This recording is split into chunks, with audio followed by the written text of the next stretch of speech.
요한계시록 13장 1절로 10절 말씀 우리 한 절씩 교독하겠습니다. 내가 보니 바다에서 한 짐승이 나오는데 뿔이 10이요 머리가 7이라. 그 뿔에는 10 왕관이 있고 그 머리들에는 신성모독하는 이름들이 있더라. 내가 본 짐승은 표범과 비슷하고 그 발은 곰의 발 같고 그 입은 사자의 입 같은데 용이 자기의 능력과 보좌와 큰 권세를 그에게 주었더라. 그 머리 하나가 상하여 죽게 된 것 같더니 그 죽게 되었던 상처가 나음에 온 땅이 놀랍게 여겨 짐승을 따르고 용이 짐승에게 권세를 주므로 용에게 경배하며 짐승에게 경배하여 이르되 누가 이 짐승과 같으랴. 누가 능히 이와 더불어 싸우리요 하더라. 또 짐승이 과장 빼고 신성모독을 말하는 입을 받고 또 42달 동안 일할 권세를 받으니라. 짐승이 입을 벌려 하나님을 향하여 비방하되 그의 이름과 그의 장막 곧 하늘에 사는 자들을 비방하더라. 또 권세를 받아 성도들과 싸워 이기게 되고 각 족속과 백성과 방언과 나라를 다스리는 권세를 받으니 죽임을 당한 어린 양의 생명책에 창세 이후로 이름이 기록되지 못하고 이 땅에 사는 자들은 다 그 짐승에게 경배하리라. 누구든지 귀가 있거든 들을지어다. 사로잡힐 자는 사로잡혀갈 것이요 칼에 죽을 작은 자는 마땅히 칼에 죽을 것이니 성도들의 인내와 믿음이 여기 있느니라. 아멘. 오늘 말씀은 어제 우리 목사님 통해서 주신 말씀하고 연관이 있습니다. 그래서 좀 12장 말씀을 간단히 복습하겠습니다. 하늘에서 큰 이적이 보였는데 해와 달과 별을 두르고 있는 한 여자가 등장합니다. 해와 달 별들을 두르고 있으니까 얼마나 빛이 났겠어요. 찬란한 영광을 가진 이 여자가 누구인가. 빛나는 아이를 임신해서 아들을 낳습니다. 그 아들이 장차 철장으로 만국을 다스릴 남자라고 5절에 그랬습니다. 그러니 목사님 말씀하신 것처럼 이 아들은 예수 그리스도입니다. 그럼 예수 그리스도를 낳은 여자는 누군가? 마리아인가? 그렇게 생각하기 쉬운데 그렇지가 않습니다. 왜냐하면 그 여자가 아들을 낳고 6절에 보니까 광야로 가서 1260일 동안 하나님께서 양육하기 위해서 예비하신 곳에 있었던 여자입니다. 1260일은 42달 3년 반, 초림에서 재림 때까지라고 그랬습니다. 그 앞에 11장에서 42달 동안 1260일 동안 예언하는 두 증인의 기간과 같습니다. 그리고 성전 마당이 이방인들에게 짓밟히는 기간과 같아요. 그러면 마리아가 초림에서 재림 때까지 사는 그런 여자는 아니잖아요. 그래서 이 여자를 교회로 봅니다. 예수 그리스도를 메시아를 태어나게 한 교회. 그 교회가 해와 달과 별들을 몸 전체에 두르고 있었습니다. 그러니까 지금 지상에서 박해받고 가정에서 지하 카타콤에서 그런 어려움 속에서 신앙생활하지만 마치 지금 북한의 지하교회 같았겠죠. 로마 제국 지하에서 교회들이 그렇게 눈에 보이지도 않고 너무나 박해 가운데 어려움을 당하고 있는 교회가 요한에게 보여주신 하나님의 모습은 찬란한 빛으로 두르고 있는 교회는 찬란한 영광의 소유자이죠. 그럼 근데 이제 이 아들이 태어날 때가 되면 용이 자기에게 치명적인 위협이 될 아이라는 것을 깨닫고 그 여자가 아이를 낳으면 집어삼키려고 기다리고 있었어요. 마치 헤롯 왕이 동방박사들의 말을 듣고 베들레헴의 2살 밑에 아이들을 다 죽이는 것처럼 예수님을 죽이려고 베들레헴 근처의 남자아이들을 2살 밑으로 다 죽이면서까지 예수님의 탄생을 또 예수님의 존재를 제거하려고 했던 것처럼 이 용이 이 아들이 태어나면 자기에게 치명적인 위협이 된다는 걸 알고 집어삼키려고 기다리고 있었는데 하나님께서 5절에 보니까 보좌 앞으로 올려갔어요. 그러니까 예수님의 지상 사역은 생략이에요. 그 다음 이야기를 하고 싶어서예요. 포커스가 뒷부분에 맞춰져 있기 때문에 이 아이가 어떻게 자라났는지, 무슨 사역을 했는지, 뭐 그 공생의 사역이나 십자가와 부활에 대한 이야기들은 다 생략, 승천에 대한 이야기만 딱 써놨어요. 그렇게 예수님의 지상 사역을 마무리하고 승천하시니까 그 다음 무슨 일이 있었냐면 7절부터 하늘에 전쟁이 있었어요. 예수님의 지상 사역의 결과죠. 이런 부분을 우리에게 다른 성경에서는 안 가르쳐 줬죠. 그래서 요한계시록이 좋다는 거예요. 왜냐하면 사도행전에서는 예수님이 부활하신 후에 40일 동안 제자들에게 재교육하시고 승천하신, 구름을 타고 올라가신 모습까지만 기록해놨거든요. 육신의 한계를 가지고 시간과 공간의 제약을 가진 신약성경의 저자들이 거기까지밖에 쓸 수 없잖아요. 예수님이 구름 타고 올라가는 모습까지 봤으니까. 사도행전에 거기까지 쓰여졌던 그 이후 예수님이 승천하신 후에 하늘에서 무슨 일이 있었는지를 요한계시록에서 가르쳐주는 거예요. 7절에 보면 전쟁이 있었어요. 하나님의 천사장 미가엘과 그 천사들과 용과 그 용을 따르는 천사들이 함께 싸웠는데 용이 미가엘을 이기지를 못해요. 이 용이 뭐냐? 9절에 설명해 줬어요. 이 용은 옛뱀 곧 마귀라고도 하고 사탄이라고도 하는 그런 존재예요. 그러니까 붉은 용의 모습을 보여주었는데 1절에서 그 용을 9절에서 설명해 주는 거예요. 이런 식으로 계시록을 찬찬히 앞뒤 문맥을 살펴보면 전달하는 메시지가 아주 분명해요. 그래서 쉬운 성경이라고 제가 말하는 거예요. 요한계시록의 메시지는 어려운 내용이 아니다. 용으로 보니까 어려운데 붉은 용처럼 보였지만 마귀 사탄인 거예요. 마귀라는 디아블로스라는 단어는 그리스 말이고요. 신약 성경이 쓰여진 사탄이라는 단어는 헬라 말 그대로 말한 거예요. 사탄. 언어가 달라요. 히브리어예요. 사탄은. 그래서 사탄이라는 히브리어를 헬라 말로 바꾸면 디아블로스인데 디아블로스는 또 우리 한글 성경으로는 마귀라고 번역했어요.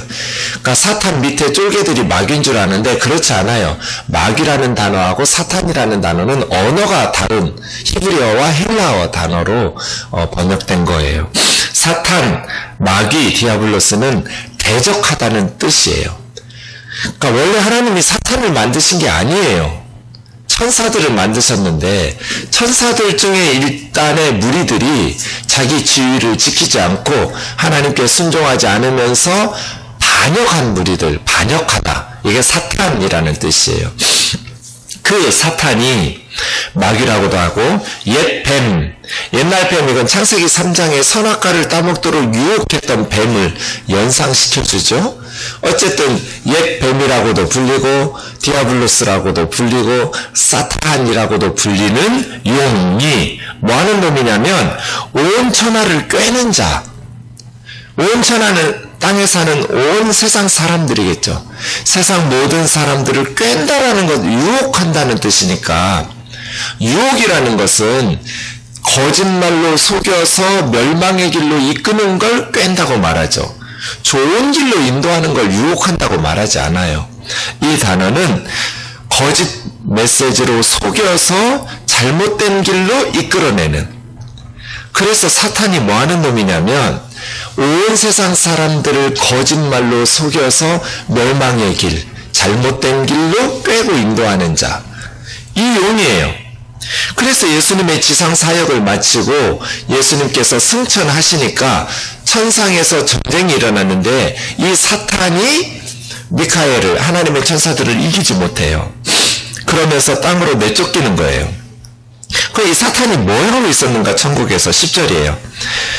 하늘의 큰 음성의 찬송 소리가 나는데 우리 하나님의 구원과 능력과 나라와 그 그리스도의 권세가 나타났으니 우리 형제들을 참수하던 자, 곧 우리 하나님 앞에서 밤낮 참수하던 자가 쫓겨났고, 그러니까 사탄이 하나님 앞에서 뭐 했냐면 구원받은 성도들을 밤낮 집요하게 고소고발한 거예요. 참수한 거예요. 하나님 왜 저 정목사를 심판하지 않습니까? 왜 저 김집사를 가만 내버려 둡니까? 팩트 폭격을 해가는 거예요. 우리가 그렇게 죄를 지으니까. 그러니까 밤낮 참수하는데도 이 사탄의 고소고발이 없어지지가 않는 거예요. 땅에 사는 우리 하나님의 백성들이 계속 죄를 짓고 있기 때문이죠. 그런데 예수님의 지상 사역을 마치고 승천하시니까 더 이상 사탄이 하나님 앞에서 구원받은 성도들을 참소할 수가 없었어요. 참소해봐야 의미가 없어요. 왜냐하면 원래 죽음이라는 것은 죄의 결과예요. 그런데 예수님은 죄가 없어요. 그러니 죽음을 경험하면 안 돼요. 죽음이라는 것은 죄의 싹시기 때문에. 그런데 죄를 알지도 못하시는 예수님이 죽었어요. 이건 있을 수 없는 일이에요. 죄를 알지도 못하신 예수님이 죽었다라는 것은 죄 없는 예수님이 죄 있는 우리 하나님의 백성들의 죄를 대신 짊어졌기 때문이에요. 본인은 죄가 없으신 분이 죄인들의 죄를 대신 담당하시려고 죄를 뒤집어 쓰고 십자가에서 죽으셨어요. 그러니까 이제 예수님께서 죄인인 우리들의 죄를 깨끗하게 씻어주시는 지상사역을 통해서 더 이상 사탄은 하나님 앞에서 구원받은 성도들을 참수할 수가 없게 된 거예요.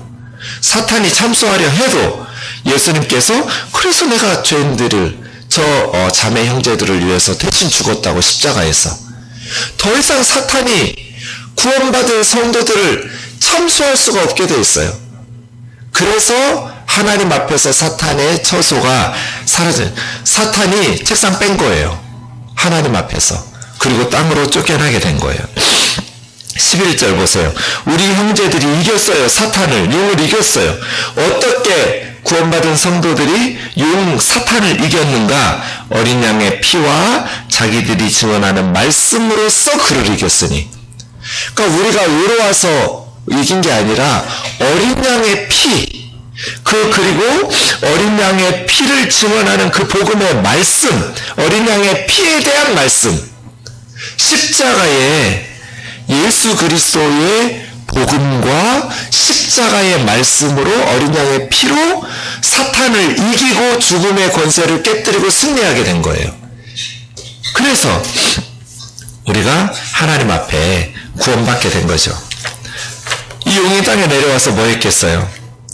그 여자, 교회를 죽이려고 했겠죠. 13절에 보니까 남자를 낳은 여자를 박해하는지라. 그런데 그 여자가 독수리 날개로 광야, 자기가 있어야 될 곳, 교회가 있을 곳은 광야예요. 광야는 우리 힘으로 못 살아요. 하나님이 불기둥 구름기둥 만나와 메추라기로 보호하시고 인도하시고 함께 해주셔야 살 수 있어요. 교회는 자기들 힘으로 사는 곳이 아니에요. 불가능해요.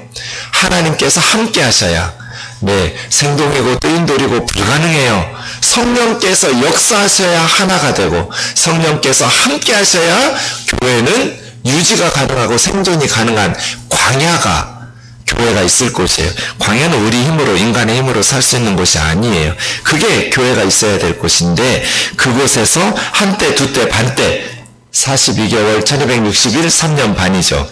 하나님의 보호하심을 통해서 양육을 받으면서 광야에서 십계명 받고 율법 받고 말씀 받고 살았던 이스라엘 백성들처럼 하나님의 말씀으로 양육을 받으면서 하나님의 인도하심을 따라 사는 거예요. 그리고 나서 오늘 13장이에요. 오늘 보게 될 1절에서 10절은 첫째 짐승이 1절에서 올라와요. 내일 살펴보게 될 11절에서 18절은 11절에 보면 둘째 짐승이 올라와요. 그래서 두 짐승이에요. 그러니까 세 종류죠. 용, 첫째 짐승, 둘째 짐승. 이게 이제 사탄의 세력이에요. 용은 12장 9절에서 옛뱀, 마귀, 사탄이라고 말했죠. 그럼 이 첫째 짐승은 누구인가? 1절에 보니까 바다에서 올라와요. 용이 12장 17절에 바다 모래 위에 서 있었잖아요. 그러니 뭔가 용이 기다리고 있는 자이겠죠. 뿔이 10개고 머리가 7이에요. 엄청난 권세예요. 10개의 머리마다 왕관을 쓰고 있는 첫째 짐승이니까요. 사탄은 본질상 하나님의 속성인 전능하신 그 능력을 갈망해요. 하나님의 자리를 차지하려는 게 죄잖아요. 절대로 죽지 않아 선악과 따먹으면 하나님처럼 된다. 이게 사탄의 거짓 메시지였잖아요. 기본적으로 사탄은, 이 두 짐승은 하나님의 자리를 차지하려고 갈망을 해요. 사실은 인간은 한 줌의 흙인데, 피조물인데 창조주 행세를 한단 말이에요. 머리 10개에다가 왕관을 쓰고, 머리가 7개이고 뿔 10개에다가 신성모독하는 이름들이 있더라. 예, 그 10개의 머리, 7머리에 하나님을 모독하는, 하나님을 모욕해요. 그런데 이 절이 중요해요.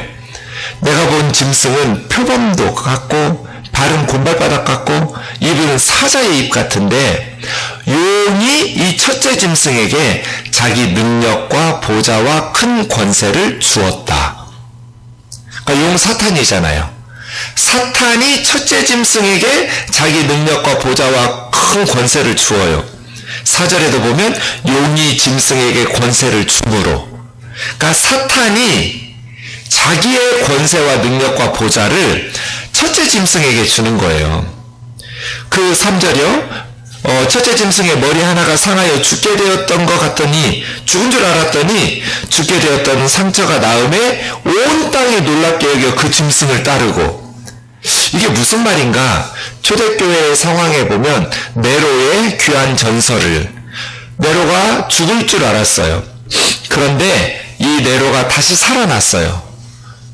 황제가 죽는다, 네로 왕제는 죽었다 라고 생각했는데 다시, 그래서 사람들이 황제 숭배하면서 신격화하면서 더 이전보다, 그러니까 첫째 짐승은 죽은 것 같지만 수그러진 것 같다가 다시 살아나고, 수그러진 것 같다가 다시 살아나고, 이게 사탄적 첫째 짐승의 특징이에요.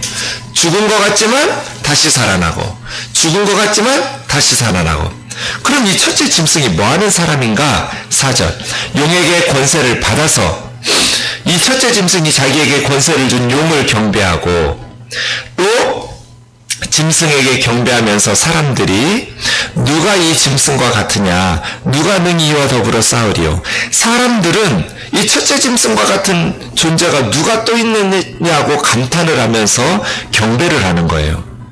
첫째 짐승이 과장되고 신성모독하는 입을 받고 아주 교만하게 말하고 42달이니까 초림에서 재림 때까지 일할 권세를 받아서 짐승이 입을 벌려 하나님을 향하여 비방, 신성모독하고 하나님의 이름과 하나님의 장막인 하늘에 사는 자들, 이게 이제 교회죠.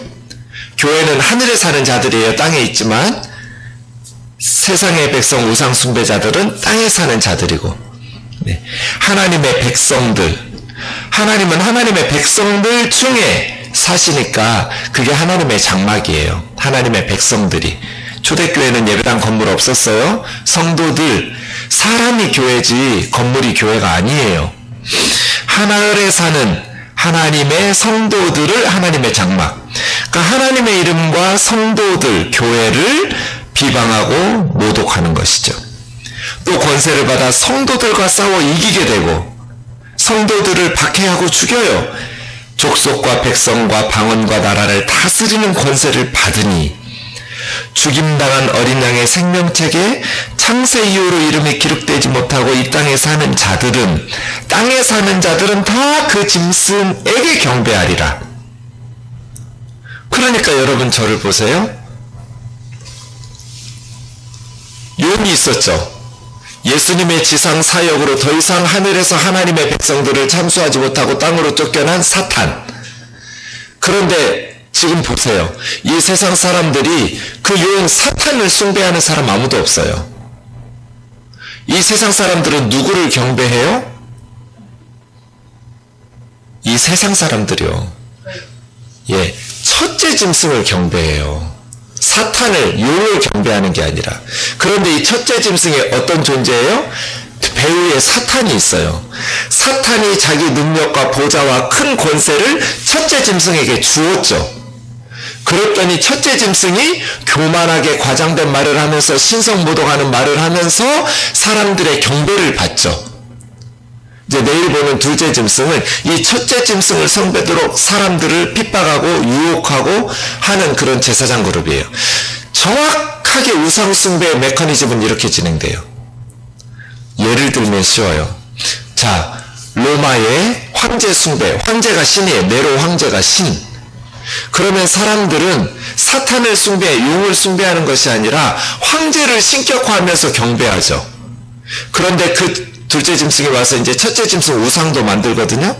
그 첫째 짐승을 나타내는 동상들을 만들어요. 우상을. 사람들은 그 황제 첫째 짐승을 경배하죠. 신격화해서 섬겨요. 그리고 둘째 짐승이 백성들을 미혹하면서 첫째 짐승을 경배하도록 사람들을 독려해요. 그런데 그 배후에는 사탄이 있어요. 이렇게 되지 않아요? 불교로 해보세요. 사람들이 불자들이 사탄 숭배한다고 생각 안 해요. 불자들이, 불교인들이 숭배하는 존재는 부처님이에요. 이게 첫째 짐승이에요. 부처님을 경배하죠. 그리고 그 부처님, 첫째 짐승을 경배하라고 사람들을 미혹하는 둘째 짐승이 스님들이에요. 그 제사장 그룹들. 그래서 사람들이 첫째 짐승을 경배하는데 그 배후에는 누가 있는 거예요? 용이 있는 거예요. 사탄이. 모든 우상숭배는 다 똑같아요. 북한 보세요. 북한은 종교 집단이에요. 그래서 저는 유사 종교 집단이라고 그래요. 북한에서 신격화되고 있는 사람은 김일성이에요. 그래서 김일성의 백두혈통이 아니면 북한의 지도자가 될 수가 없어요. 남쪽 사람들은 북한이 곧 무너질 것 같이 통일 그렇게 빨리 안 될 거예요. 하나님의 특별하신 섭리와 역사가 아니면 통일 어려워요. 남쪽 사람들이 북한을 너무 몰라요. 김일성이 죽을 때 YS 정부에서는 곧 통일될 줄 알고 그렇게 정책을 통일부에서 발표하고 계획하고 준비하고 있었어요. 북한을 연구한 학자들은 다 비웃었어요. 남쪽의 정치권이 청와대가 북한을 몰라도 너무 모른다. 김일성이 죽는다고 북한은 무너지지 않아요. 김정일이 통치하던 94년, 95년, 93년 고난의 행군 때 300만 명 굶어 죽었어요. 북한의 전체 인구가 3천만 명도 안 돼요. 2,500만에서 2,700만쯤 돼요. 그때 300만 명이 굶어 죽었으면 10명 중에 1명이 굶어 죽은 거예요. 계속 홍수가 나고 흉년이 져서 먹을 게 없으니까 다 굶어 죽었어요. 여러분, 우리나라에서 300만 명 굶어 죽었으면 벌써 탄핵당했어요. 김정일이 탄핵당했어요? 아무 문제 없었어요. 그런 나라가 북한이에요. 왜? 어려서부터 종교적으로 세뇌되니까. 김일성이 신격화되어 있어요. 그러니 김정은이 무슨 짓을 해도 그 권세는 300만 명 굶어 죽어도 무너지지 않아요. 그럼 보세요. 그런데 아직도 그런 북한의 주체 사상이 최고라고 믿고 있는 남쪽에 어리석은 인간들이 있어요. 주체 사상에 빠진 극소수의 그 어리석은 인간들. 어쨌든 북한 주민들은 김일성을 섬겨요. 그럼 김일성은 뭐예요? 요한계시록으로 하면 왜 용이에요? 여태 가르쳐놨더니 첫째 짐승이죠. 김일성이 첫째 짐승. 그 김일성 첫째 짐승 배후에 누가 있는, 김일성에게 누가 그런 능력과 권세와 보좌를 준 거예요? 용이, 사탄이. 그리고 그 첫째 짐승 숭자, 김일성이 모양 빠지게 북한 주민들에게 나 섬겨라 이렇게 안 해요. 둘째 짐승들이 그런 짓을 하죠. 정확하게 우상숭배는 요한계시록이 우리에게 보여준 대로예요. 그런데 그 용은 하나님 앞에서 구원받은 성도들, 형제들을 참소하던 자예요. 타락한 천사들이에요. 너무나도 분명하게 우리에게 영적인 메커니즘을 보여주고 있지 않아요? 그래서 요한계시록이 너무나 생동감 있게 하나님의 진리를 가르쳐준다. 모든 우상숭배는 이런 식이에요. 그래서 사람들은 사탄을 숭배한다고 말하는 사람들 아무도 없어요. 다 첫째 짐승을 숭배하고 경배하죠. 그런데 그 배후에는 사탄이 있어요. 창세 이후로 어린 양의 생명책에 기록되지 못하고 이 땅에 사는 모든 사람들, 그래서 제가 예수 믿지 않는 모든 사람들은 다 사탄을 숭배하는 우상 숭배. 나 종교 없는데 종교 없어도 너는 우상 숭배자다. 자기가 신이거나 세상이 신이거나 아무것도 없는 것이 신이라고 말하지만 사실은 용에게 속아 넘어갔다. 온 천하를 꿰는 자, 사탄에게 미혹을 당해서 멸망의 길로 들어선 거다. 어린 양의 생명책, 예수 그리스도를 믿고 어린 양의 생명책에 기록된 자들은 절대로 그 첫째 짐승에게 경배하지 않죠. 누구든지 귀 있거든 들을지어다. 사로잡힐 자들은 사로잡혀가고 교회가 사로잡혀 갈 거예요. 칼에 죽을 자들은 마땅히 자기도 칼에 죽을 것이니 짐승의 활동 때문에 성도들은 칼에 죽기도 하고 사로잡혀 갈 거예요. 성도들의 인내와 믿음이 여기 있느니라. 성도들의 인내와 믿음이 필요한 이유가 여기 있다는 거예요. 하나님의 말씀, 예수 그리스도의 복음을 끝까지 지키기 위해서 믿음에 반드시 필요한 게 인내예요. 인내. 짐승이 성도들을 가만두지 않으니까, 자기를 숭배하지 않으면 죽이니까 칼에 사로잡혀가고 박해를 당하니까.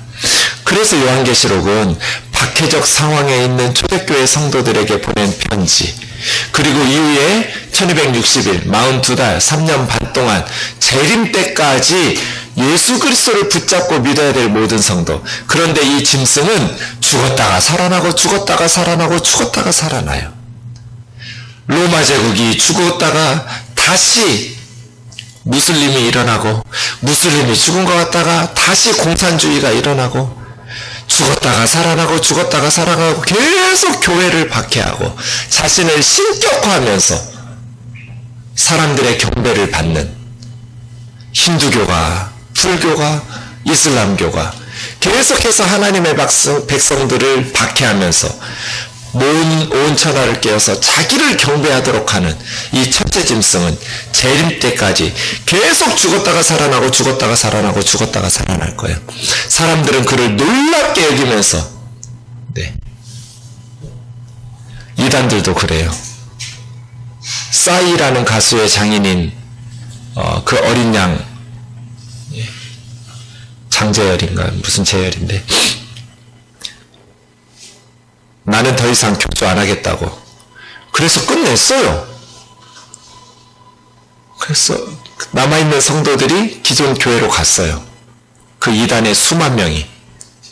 교주가 나 재림 예수 아니라고 선언하고 회개하고 미국으로 갔어요. 그래서 성도들이 기존 교회로 갔는데, 거기 남아있는 교회가 지금 과천 소망교회예요. 그 땅이에요. 아주 넓은 땅이에요. 여러분 한번 보세요. 그 성도들이, 그건 정상교단이에요. 과천 소망교회는. 근데 그 중에 몇 무리가 살아남아서 다시 지들의 신도들이 교주가 됐어요. 그 중에 하나가 이만희예요. 신천지. 신도였다가 다시 교주가 돼서 지금 수십만 명을 미혹해가지고 지옥으로 끌고 가고 있잖아요. 죽었다가 살아나고 죽었다가 살아나고 죽었다가 살아나고. 통일교의 문선명이 죽었다가 살아나고 죽었다가 살아나고 죽었다가 살아나고. 이게 첫째 짐승이에요. 그리스도인들은 하나님의 말씀을 바르게 받고 바르게 성경을 배워서 귀로 듣고 어린 양의 생명책, 우리가 사탄을 이길 수 있는 건 어린 양의 피와 그의 복음의 말씀이지 다른 데는 구원이 없어요. 기도하겠습니다. 사랑하는 하나님 아버지, 요한계시록에서 우리에게 가르쳐 주신 이 영적인 진리가 지금도 계속 반복되고 있습니다.